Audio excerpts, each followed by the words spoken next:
국회로 지금부터 가봅니다. 7위와 6위. 그따위 반말에 일국의 장관으로 응수한 한동훈 장관 얘기. 민주당에서는 탄핵 얘기까지 좀 이제 조금씩 나오고 있는데요. 어제 있었던 국회 법사위는요.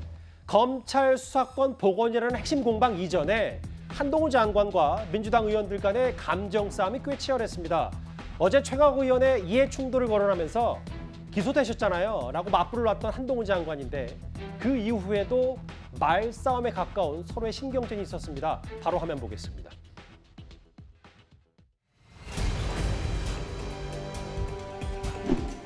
인혁당 사건 피해자분들의 배상금과 관련해서 많은 분들이 한동훈 장관이 할 수 있는 좋은 조치를 했다라고 얘기를 했습니다. 저도 그렇게 생각합니다. 검찰이 무죄가 확정될 때까지 저지른 잘못이 과거에 있었죠?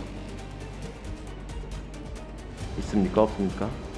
지금 검찰이 한 건 아니고요. 과거 검찰이 잘했습니까? 잘못했습니까? 이 사건과 관련해서 말씀을 하세요 그냥. 저런 태도에 대해서 답변을 하세요 그냥. 말씀하세요. 질문했으니까 답변하세요. 제가 위원님처럼 반말을 하진 않았죠. 그따위 태도를 보이면 그따위라는 식의 말도 하지 않았고 그렇다. 저의 형사 사건의 가해자인 위원님께서 형사가- 저한테 이런 질문하는 것 자체가 이상하다고 생각합니다.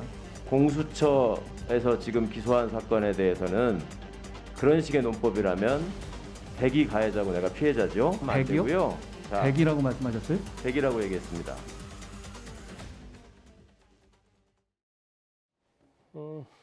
그따위 대기라고 말했냐. 글쎄요, 유현정 의원님. 이제 저 정도쯤 되면 누가 잘했고 못했고를 떠나서 이해 충돌 이 부분과 아니라 두 사람이 이제 법무부 장관이나 혹은 법사위원으로 같이 앉아 있기가 뭔가 제대로 된 질의가 가능하겠냐 이런 생각까지 들 정도로 감정 싸움이 치열했어요. 그러니까 신경전이 정말 치열하고 조금만 더 있으면 자리를 박차고 나올 정도로 그런 상황이 아닌가 싶습니다. 사실 이제 이런 구도가 만들어진 것 자체가 저는 일단 최강욱 의원이 지금 현재 피의자 신분이고 또 그 직접적으로 관련된 사건에서 어떤 면에서 보면 지금 이 한동훈 장관은 피해자 지금 상황이거든요. 이제 그렇다 보니 이 장관과 법사위원으로 만나다 보니까 이 감정이 안 상할 수가 없는 상황 아니겠습니까? 그리고 서로 간에 쓰는 용어 자체도 보면 서로의 감정들을 건드리는 지금 용어들을 많이 쓰고 있잖아요. 그따위 이야기를 하니까 댁 이야기를 하고 거기다 바로 또 응수하는 이런 이제 모습을 보여준 것인데 우리가 보통 국회의 상임위 같은 경우는요. 이해 충돌의 소지가 있으면 제척되는 사유가 됩니다. 예. 예를 들어서 건설업을 하는 분이 국토교통위에 있으면 자기 관련된 사업에 문제가 되기 때문에 다른 상임위로 옮긴다든지 또 그래서 관련된 어떤 주식이 있다든지 할 경우에는 백지 신당을 한다든지 이런 식이 돼 있는데 지금 최강욱 지금 의원 같은 경우는 본인이 이 두 사건과 지금 관련돼 있어요. 예. 이미 조국 전 장관 사건에서는 이미 대법원에 지금 가 있고 사건이 가 있고 이미 의원직 상실령이 선고돼 있죠. 그리고 또 지금 이 신라젠 사건 같은 경우는 현재 1심 재판이 진행 중입니다. 근데 지난 전반기에 이어서 또 후반기에도 지금 법사위원으로 지금 일하고 있어요. 그렇다면 이거는 제가 볼 때는 충분히 제척 사유가 되고 저렇게 어떤 만남 자체가 이루어질 수 있는 가능성이 있는데 본인과 관련된 사건 관련해서 저렇게 하니까 저 싸움은 제가 볼 때는 한동훈 장관이 장관으로 계속 있는 한 또 법사위원으로 최강욱 의원이 계속 있는 한 저는 이거는 끝나지 않을 것 같습니다. 근데 좀 이제 일단은 여러 전반적인 영상들 다 보셨겠지만 최강욱 의원이 그따위라든지 혹은 대기라든지 좀 거친 표현을 하면서 한정한지 또 맞부딪히고 이해 충돌 얘기도 있고 최강욱 의원도 사실 많이 격양되고 감정적이기 때문에 글쎄요 이게 질의응답이 쉽지 않았습니다. 본질은 어제 이거였어요. 검찰 수사권을 다시 늘리는 쪽으로 시행령을 바꾼 이후 첫 법사였기 때문에 민주당 의원들은 한동훈 장관에게 이 부분을 집중적으로 캐물었는데요. 한동훈 장관도 반문까지 했습니다. 들어보겠습니다.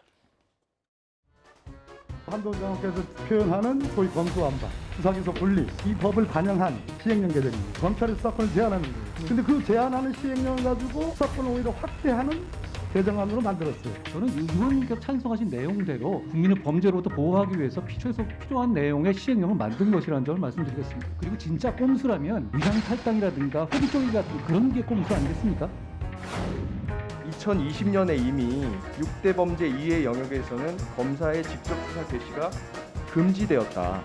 그리고 2022년의 법을 통해서 이러한 수적수사 범위 축소는 더욱 심화되었다. 어떻습니까? 이 법 해석 그래서 그 시행령을 제가 이번에 바꾼 정상화시킨 것이죠. 저는 근데 이걸 물어보고 싶습니다. 왜 중을 등으로 바꾸셨는지 거기에 대해서 맞게 시행령을 만들었는데 그걸 중으로 읽어달라 이렇게 얘기하시면 안 되죠.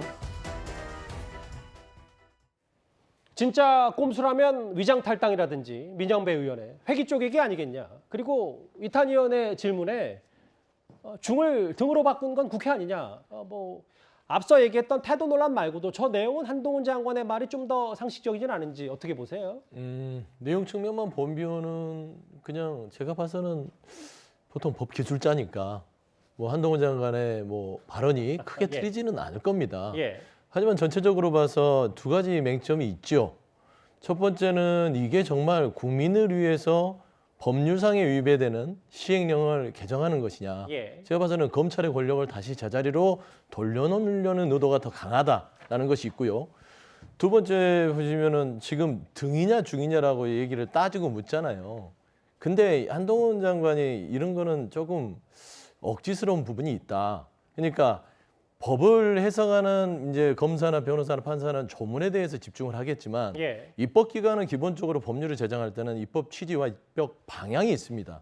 그 방향을 정해서 검경 수사권, 검찰의 수사권을 수사기소권을 분리하는 방향으로 입법 취지를 했으면 거기에 맞게끔 시행령이 바뀌거나 운영이 돼야죠. 시행령이라는 건 법률에 있어서 이 행정기관이 좀 유연한 어떤 행정을 할 수 있는 재량권을 준 거거든요. 그런데 그 등을 활용해 가지고 검찰의 권한을 복구한 거예요. 그러면 결국에는 입법부는 왜 이렇게 위임 권한을 행정부에 줬냐면 조금 더 국민들의 삶을 유연하게 대처하라는 거거든요. 검찰을 그 권력을 주라는 소리가 아니에요. 그런데 따지고 보면은 이거를 그냥 그렇게 본인들 자의적으로 해석해서 해놓고 나서 중이냐 등이냐 그 실수는 국회가 한 거 아니냐 반문하는 거잖아요. 그렇게 하면은 입법부는 행정부를 신뢰하고 나서 등으로 한 거예요. 중으로 할 수도 있지만 행정부를 신뢰한다. 법률의 취지를 설마 벗어나서 이런 식으로 막 밀어붙이겠느냐라는 의도가 있는 겁니다. 근데 신뢰 문제를 하셨는데 당시에도 뭐 이수진 의원들도 이수진 의원 같이 판사 출신인데 글쎄 중으로 등으로 바꾸는 거 좀 이상하지 않냐라고 당시 민주당에서도 문제 제기를 했었으니까 이게 단순히 뭐 신뢰 문제는 아니지 않은지. 그러니까 이제 보시면 예. 이 법률에서 시행령을 이렇게 등으로 많이 두는 부분들은요. 예. 행정부를 믿는 거예요. 설마 법률을 넘어선 시행령을 알겠습니다. 통해서 예. 설마 이걸 이 말하자면 입법권을 침해하려고 하겠냐. 신뢰 문제인데 그 신뢰를 한동훈 장관은 깼다. 이런 부분에서는 한동훈 장관이 실수하고 있다라고 말할 수밖에 없습니다. 예. 글쎄 뭐 잘 아시다시피 법은요 입법 취지는 법조문에 드러나 있지 않습니다. 그렇죠? 그리고 법은 문면 그대로 해석해야 되는 게 맞습니다. 그렇죠? 그리고 지금 말씀하셨듯이 당시에 처음부터 그러면 뭐 약간의 뭐 착오나 실수로 인해서 이걸 등으로 했던 법안이 법사위를 통과해서 본회의를 통과했느냐? 그건 아니죠. 처음에는 중으로 돼 있었다니까요. 예. 중으로 돼 있었던 거를 본회의 통과할 때 등으로 바꾼 겁니다. 그러니까 아마 법조인들은 그 등으로 바꿨을 때 그 의미가 뭐라는 걸 충분히 알고 있었을 거예요. 예. 그래서 몇 달 전 기사 찾아보면 그 검수완박법 시행될 때, 통과될 때 찾아보면 그때 그 우려를 표현한 사람들이 민주당에 꽤 있었어요. 아까 제가 말씀드렸던 그렇죠. 이수진 이수진 의원도 의원을 있고. 포함해서 몇 명이 이렇게 되면 나중에 이게 또 확대될 가능성이 있다는 우려를 표명했는데도 불구하고 그걸 중을 등으로 바꿔가지고 했거든요. 그러니까 그 민주당이 바꿔준 대로 그 당시 뭐 민주당 그 당시나 지금이나 그 압도적인 다수니까 바꿔준 대로 저는 한동훈 법무부 장관이 그걸 시행령을 만들었다고 보거든요. 그렇게 해놓고서 지금 와서 입법 취지를 자꾸 얘기하면 곤란한 거죠. 법의 문면에 그렇게 돼 있는데 이렇게 생각합니다. 뭐 제 스스로가 여기서 뭐 한동훈 장관이 판정승을 했다, 판정패했다라고 뭐 언급하진 않겠습니다. 왜냐하면 일단 뭐 그거는 여러분들의 판단이 또 다를 수가 있기 때문에 다만 법과 관련된 논리에서는 한동훈 장관이 하나하나 조목조목 민주당 의원들의 지적에 대해서 반박을 했습니다. 근데 사실 지금부터 만나볼 내용은 태도 논란인데요. 바로 한동훈 장관과 김남국 의원입니다. 화면 바로 보겠습니다.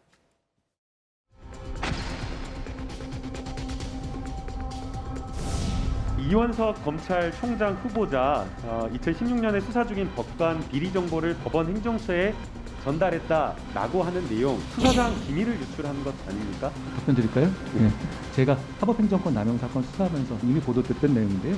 그렇지 않는데요. 아니요. 지금 보게 되면 의원님 나와 있습니다. 제가 말씀을 안 들었는데 뭐가 그렇지 않다는 말씀이세요? 3사 담당관한테 이런 상황이 있으니까 그리고 먼저 연락한 것도 아니고 그쪽에 연락 왔을 때 이런 부분에 대해 그런 감사라든가 대변이 어디 있습니까? 감사라 들으세요. 또 장관님, 전달하는 것이 뭐가 들으세요가 문제입니까? 아니라 잠깐 멈추세요. 그 충분히 당시- 설명 들었으니까 됐고요. 아니 제가 설명 자, 안 했는데 들었다고 말씀하시면 예, 어떡해요? 들었습니다. 괜찮습니다. 예. 저는 반도 안 했는데 괜찮아요? 예, 충분히 들었습니다. 예.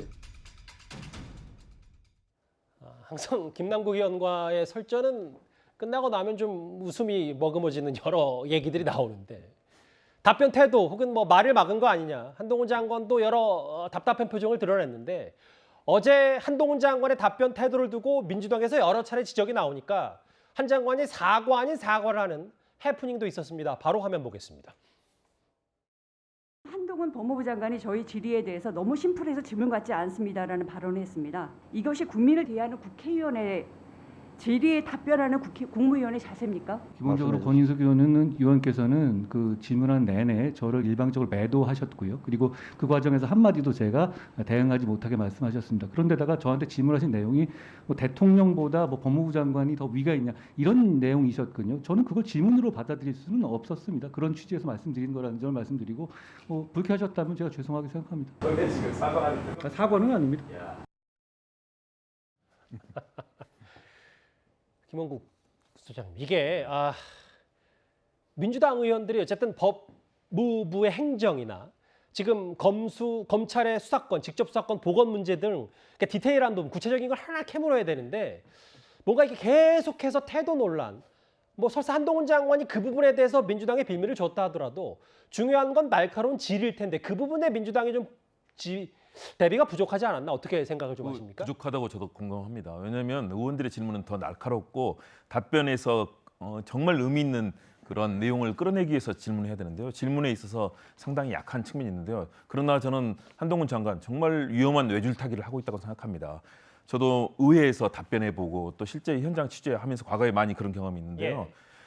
이 입법부가 행정부에 대해서 감사를 하고 또 여러 가지 상임위를 통해서 짚어보면서 법안에 대해서 같이 협의하는 과정들이 있는데 그때 굉장히 장관은 이 사안에 대해서 철저하게 의원들을 설득하고 어떤 사안이 중요한지 이 조목조목 들어서 그래서 직접 의원실을 찾아가기도 하고 또 각종 협의장을 통해서 그 법안을 제대로 설득해야 되는데 지금 한동훈 장관의 위치는 소통용이라고 불리잖아요. 윤석열 대통령이 있기 때문에 사실은 몇 단계를 뛰어넘어서 장관이 됐는데 장관이 의원들을 설득해서 윤석열 정부의 국정 철학을 만들어가는 것이 아니라 도리어 의원들하고 싸움만 하고 있습니다. 저 굉장히 위험한 저는 근데 또 한 장관 입장에서 민주당 의원들이 계속해서 공격적인 질의를 하면서 뭐 태도 혹은 답변 이런 거에만 주목하니까 한 장관 입장에서 답답할 수 있는 건 아니죠. 공격적인 질문을 항상 받을 수밖에 없습니다. 예. 저도 그런 무수한 질문을 받았는데요. 예. 그때 의원들을 설득하고 의원들이 내놓는 여러 가지 공격적인 질문에 대해서 가장 예의 바르게 그리고 대통령을 대신해서 국무위원으로 서 있는 것 아니겠습니까? 저렇게 되면 윤석열 정부가 하는 모든 것들 그리고 법무부 이 국실장들 있잖아요. 직원들은 견딜 수가 없습니다. 예. 수많은 자료 요구에 의원들과의 불신 관계에서 앞으로 법무부에서 내는 법안들은 있잖아요. 좀채로 통과될 수 없는 그런 상황이 될 겁니다. 예. 그 관계를 만들어서 정부의 성공을 위해서 국무위원이라면 최소한의 정무 감각과 행정 감각을 통해서 해나가야 되는데 지금 한동훈 장관이 하는 것은 계속해서 싸움 걸기 아니면 의원들의 말꼬리 잡기 아니면 그것을 본인이 도리어 정치적으로 해석해서 정치적 싸움을 하고 있거든요. 저는 이렇게 되면은 윤석열 정부의 성공도 스스로가 맡고 있는 위험한 소통령이다. 한동훈 장관 그렇습니다. 저대로 가면 굉장히 위험합니다. 김원국 소장님은 어쨌든 민주당도 문제고 한 장관도 문제다 이렇게 민주당도 좀. 더 열심히 해야죠. 알겠습니다. 저런 자세로 그렇게 윽박지르듯이 해서는 안 되고요. 예. 충분한 답변을 끌어내기 위해서 정말 제대로 좋은 질문을 해야죠. 아직까지 근데 법사위에서 그런 질문은 아직 잘 나오지 않고 나오더라도 부각이 잘 안 되고 있습니다.